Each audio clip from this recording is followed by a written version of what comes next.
Тажашпады кызматтагы туугандан, тажабадым аны айтып тургандан. Жээн таеке куда сөөк бала чака уялбады чогулуп мүлк кургандан.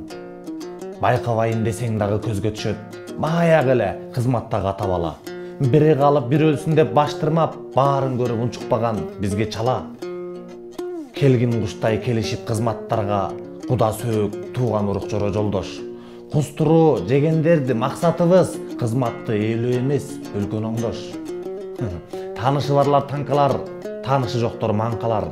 Турус өйдөдө туугандар тупойлор деле таңгалар. Таянгандар күчүнө талпада калып жанчылар.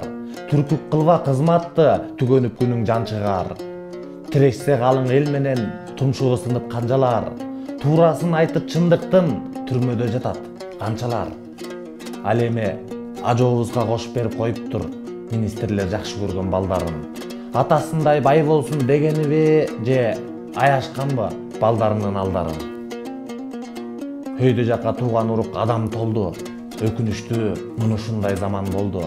Чычалашса кылганына мыкты болуп, чындык айткан адамдар жаман болду.